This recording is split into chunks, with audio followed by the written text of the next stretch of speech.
අයිබෝන් සියලුම දෙනාට අපි අද කතා කිරීමට බලාපොරොත්තු වෙන්නේ 2016 උසස් පෙළ සංයුක්ත ගණිතයේ දෙක පේපරේ, ඒ කියන්නේ ඇප්ලයිඩ් පේපරේ 8 වෙනි ගාන විදියට ලැබිලා තියෙන සම්භාවිතාව ගන්න. මල්ලක පාටින් හැර අන් සෑම අයුරකින්ම සමාන වූ සුදු බෝල 6ක් හා කළු බෝල n සංඛ්‍යාවක් අඩංගු වේ.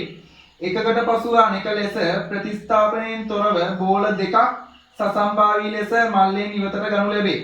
පළමු බෝලය සුදු හා දෙවන බෝලය කළු වීමේ සම්භාවිතාව 15න් 4ක් වේ. එන්හි අගය සොයන්න. එන්හි අගය සොයන්න. ඒ විදිහට තමයි අපිට කියලා තියෙන්නේ. ඉතින් අපි බලමු කොහොමද මේ ගාන හදන්නේ කියන දේ. බලන්න මේ අදාළ මල්ල තුල තියෙන්නේ සුදු බෝල 6යි කළු බෝල n ප්‍රමාණය. එතකොට මුළු බෝල සංඛ්‍යාව වෙන්නේ 6 ධන n ප්‍රමාණය. එතකොට බලන්න සුදු බෝලයක් ලැබීම මම ගත්තා ඒ අදාළ සිද්ධිය W කියලා. කළු බෝලයක් ලැබීම මම ගත්තා B කියලා. ඊට පස්සේ බලන්න මෙතනින් පස්සේ මම අදාළ ගාන හදන්න ඕන ආකාරයට රුක් සටහනකින් මම නිරූපණය කරගත්තා. බලන්න අපිට කියලා තියෙනවා අදාළ මල්ලෙන් බෝල දෙකක් ගන්නවා එකකට පස්සේ එකක් විදියට. එතකොට හැබැයි අපි ගනු ලබන බෝලය නැවත මල්ලට දාන්නේ නැහැ. මොකද අපිට කියලා තියෙනවා බෝල ගන්නේ ප්‍රතිස්ථාපනයෙන් තොරව කියලා. නැවත මල්ලට බෝල දාන්නේ නැහැ කියන එක. ඉතින් එහෙනම් බලන්න අපි කොහොමද මේ ගාන හදන්න මේ රුක් සටහනේ සම්භාවිතාවල් ටික ලකුණු කරන්න කියලා අපි බලමු. රුක් සටහන මගින් මේ නිරූපණය කරන්නේ පළමුව ගන්නා බෝලය සුදු වීම. මේ නිරූපණය කරන්නේ පළමුව ගන්නා බෝලය කළු වීම. එතකොට බලන්න සුදු බෝල 6යි තියෙන්නේ අදාළ මල්ල තුල කළු බෝලෙන් ප්‍රමාණයක් තියෙන. එහෙනම් මුළු බෝල සංඛ්‍යාව 6 ධනයින් නිසා අදාළ මෙතන සම්භාවිතාව වෙන්නේ බලන්න සුදු බෝල 6යි මුළු බෝල ගාන 6 ධනයින්. ඒ නිසා 6 බෙදීම 6 ධනයින් තමයි සුදු බෝලයක් ලැබීමේ සම්භාවිතාව. ආයෙත් බලන්න මෙතනට අදාළ කළු බෝලයක් ලැබීමේ සම්භාවිතාව වෙන්නේ කළු බෝලෙන් ප්‍රමාණයක් තියෙන්නේ මුළු බෝල ගාන 6 ධනයින්. එහෙනම් n බෙදීම 6 ධනයින් තමයි අදාළ කළු බෝලයක් ලැබීමේ සම්භාවිතාව වෙන්නේ. ඒ විදිහටම දැන් බලන්න ඊට පස්සේ මේක මගින් නිරූපණය කරලා තියෙන මේ දෙවනි බෝලය ගැනීමට අදාළ සම්භාවිතාවන් ටික බලන්න. දැන් මෙතෙන්ට යද්දි එක් බෝලයක් අරගෙන තියෙන්නේ. එතකොට මෙතෙන්ට යද්දි එක බෝලයක් අරගෙන නම් තියෙන්නේ. ඒ අදාළ බෝලය සුදු බෝලයක් තමයි අපි එළියට අරන් තියෙන්නේ. බලන්න මුළු බෝල ගාන 6 ධනයින් නිසා 6 ධනයින්ගෙන් එකක් අඩු වුණාම 5 ධනයින් තමයි ඊට අදාළ මුළු බෝල සංඛ්‍යාව වෙන්නේ. අඩු වෙන්නේ සුදු බෝලයක් නිසා සුදු බෝල තියෙන්නේ 6යි 6න් එකක් අඩු කරාම 5යි. ඒ නිසා අදාළ සුදු බෝලයක් ගන්නා දෙවන බෝලය සුදු බෝලයක් වීමේ සම්භාවිතාව මෙතන මම මේ අදාළ සම්භාවිතාව තමයි ලකුණු කරලා තියෙන්නේ. ඒ කියන්නේ අදාළ මෙතනට අදාළ සම්භාවිතාව වෙන්නේ 5 බෙදීම 5 ධන n. බලන්න මේ විදිහට ලැබෙනවා. ඊට පස්සේ බලන්න නමුත් කළු බෝල සංඛ්‍යාවේ වෙනසක් නැහැ. ඒ නිසා නමුත් මුළු බෝල සංඛ්‍යාව 5 ධන n නිසා මෙතන සම්භාවිතාව වෙන්නේ n බෙදීම 5 ධන n. ඊට පස්සේ බලන්න මෙතෙන්ට අදාළ කළු බෝලයක් තමයි අපි එළියට අරන් තියෙන්නේ. එහෙනම් මුළු බෝල ගාන 6 ධනයින්ගෙන් එක බෝලයක් අඩු වෙනවා. එතකොට 5 ධනයින් තමයි මුළු බෝල සංඛ්‍යාව.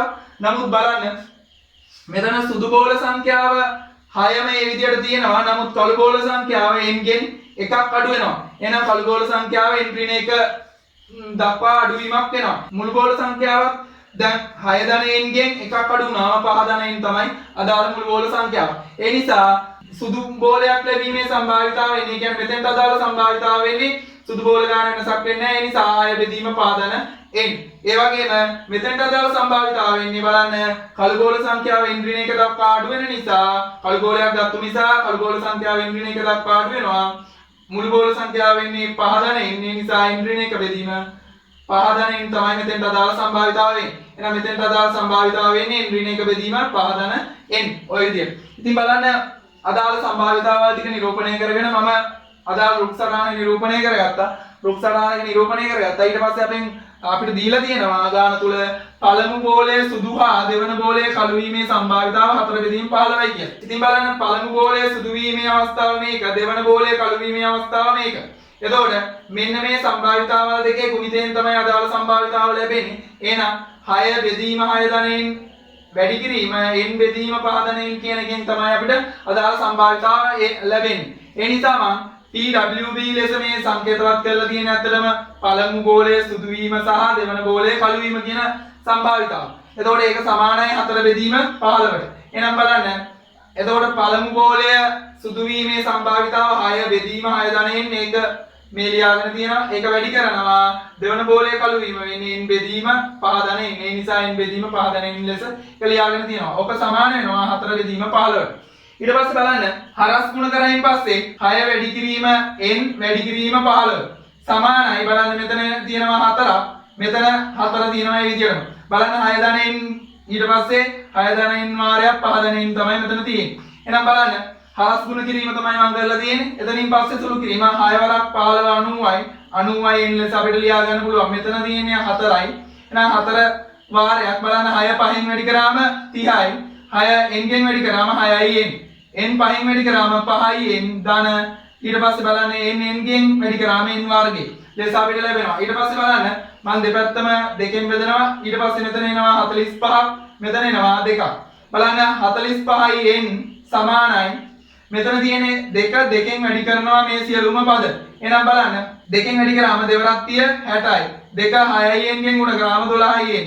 2 5යි n ගෙන් ගුණ කරාම 10යි n. 2 n වර්ගයෙන් ගුණ කරාම 2යි n වර්ගය. ලෙස තමයි අපිට ලැබෙන්නේ. එතකොට බලන්න මෙතන මේ අපිට ලැබිලා තියෙනවා 45යි n. මේ 45යි n කියන එකක් මම එහා පැත්තට දා ගන්නවා.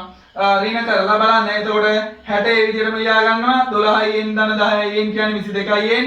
මේ 45යි n එහා පැත්තට දැම්මම ඍණ 45යි n ධන 2යි n වර්ගය. 2යි n වර්ගය ලෙස තමයි අපිට ලැබෙන්නේ. බලන්න මෙතන බිඳුව ඒ විදිහටම තියෙනවා. මේක සමානයි 60යි. බලන්න 22යි n ධන 22යි n ඍණ 45යි n කියන්නේ ඍණ 23යි n. බලන්න ධන මෙතන තියෙන්නේ 2n වර්ගය 2n වර්ගයේ ලෙසම තියා ගන්නවා. මේ ලැබිලා තියෙන අපිට n ගේ වර්ගජ සමීකරණය. මෙතන අපිට ලැබෙනවා එකක් බලන්න 2n වර්ගය ඍණ 23n ධන 60 සමානයි බිඳුවයි. එහෙනම් බලන්න මේ n ගේ වර්ගජ සමීකරණය මේ ආකාරයට මම ලියාගත්තා. ඊට පස්සේ බලන්න දෙපැත්ත මාරු කරලා මම n ගේ වර්ගජ සමීකරණය මේ ආකාරයට ලියාගත්තා. මෙතනින් පස්සේ බලන්න මේක මම සාධක කඩනවා. එහෙනම් එනවා n ඍණ 4 වාරයක් 2n ඍණ 15 සමානයි බිඳුවයි කියලා. n ඍණ 4 වාරයක් 2n ඍණ 15 සමානයි බිඳුවයි කියලා මට ලැබෙනවා.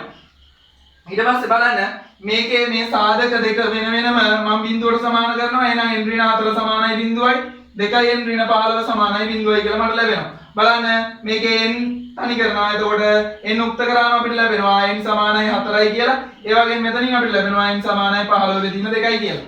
ඉතින් බලන්න n කියන අගය බෝල ගණන භාග සංඛ්‍යාවක් වෙන්න බෑ, පූර්ණාංක සංඛ්‍යාවක් විය යුතුයි. ඒ නිසා n ගේ අගය 4 මිසක් 15 බෙදීම 2 වෙන්න බෑ. එහෙනම් n ගේ අගය 4යි. අපිට එහෙනම් n සඳහා ලැබෙනවා 4යි කියලා. එහෙනම් මේ ගානේ උත්තරය වෙන්නේ 4යි. n සමානයි 4යි. එහෙනම් බලන්න අපි මේ හදලා ඉවර කරේ 2016 ඒක 8 වෙනි ගාන ලෙස ලැබිලා තියෙන සම්භාවිතාව ගාන. ඉතින් මේ වගේ වීඩියෝස් ඉදිරියටත් මම මේ YouTube channel එක හරහා කරනවා. ඉතින් අනිවාර්යයෙන්ම Smart Maths YouTube channel එක subscribe කරලා තියාගන්න. ඒ වගේම මම වීඩියෝ එකක් දාපු ගමන් මේ notification එකක් ගෙන්න ගන්න අනිවාර්යෙන් ඔයාලයි bell icon එක press කරලා තියාගන්න.